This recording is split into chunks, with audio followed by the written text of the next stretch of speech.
Por esta pista, no solo habrían estado llegando desde Brasil madera, alimentos y textiles, sino también unas jugosas propinillas a funcionarios estatales. Principalmente el informe que habla de estos temas es el informe de la Policía Federal. Un destape del portal Convoca.p para Brío de Brasil ha revelado que entre el 2005 y el 2008 presuntamente hubo sobornos a funcionarios de los gobiernos de Alejandro Toledo y Alan García, de parte de una de las empresas encargadas de construir la carretera interoceánica. Los que hemos estado en la parte del gobierno del presidente García trabajando en esta carretera, no hemos tenido ninguna participación en esos hechos irregulares. La carretera interoceánica se empezó a construir en el gobierno de Toledo y se terminó en el de García. Esta publicación se ha dado en el contexto de la investigación que ha realizado la Policía Federal de Sao Paulo del mayor escándalo de lavado de activos y corrupción de funcionarios de Brasil, que está empezando a jalar el hilo de la madeja fuera de sus fronteras. El caso Lava Jato y el operativo Castillo de Arena, en el que se detuvo a ejecutivos de la empresa constructora Camargo Correa, la misma que en Perú estuvo a cargo de la construcción del tramo 4 de la interoceánica. En ese operativo se incautó información de las oficinas y de sus casas por haber entregado dinero a campañas políticas por lo bajo para beneficiarse. En esos documentos revelados esta semana hay algo que nos interesa. Un documento que lleva el nombre de Capilés, que significa coimas, en el que se trataría de presuntos pagos a funcionarios peruanos. Hay un código que se llama INT, que son todos los pagos relacionados a Interoceánica. Y al costado está escrito a mano el nombre de Toledo. La policía redacta en su análisis y dice lo mismo.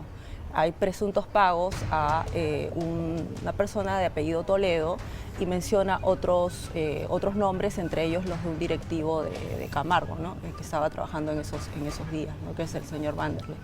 No hay certeza de que ese Toledo se refiera nada más y nada menos que a nuestro sano y sagrado, pero la sola coincidencia de apellido ya genera más de una suspicacia, sobre todo si lo asocian a un pago de $106.944.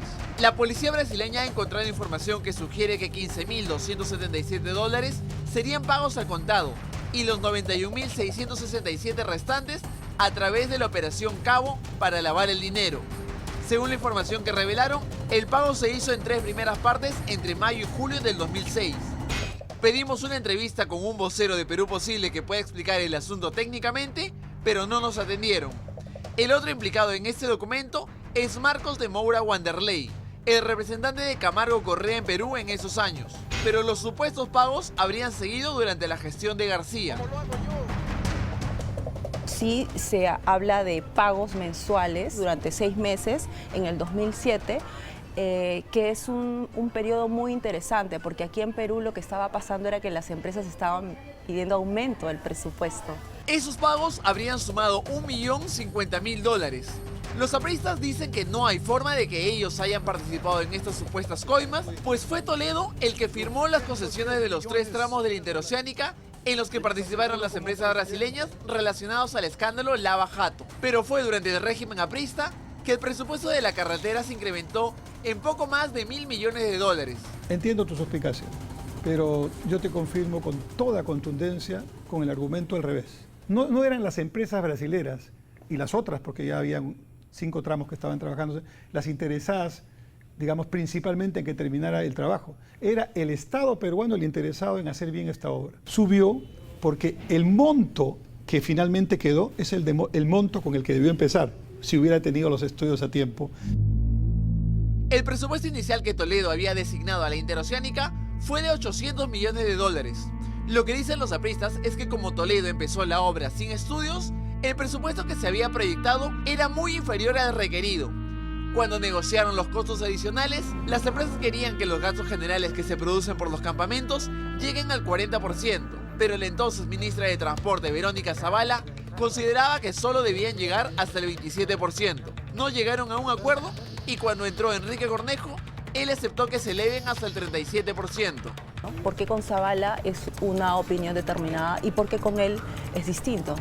Para Cornejo no se trata de una diferencia de opinión, sino fue por las condiciones de trabajo en la obra. Es cierto que en obras normales, digamos, de infraestructura, un monto de 27%, 30% puede ser lo normal.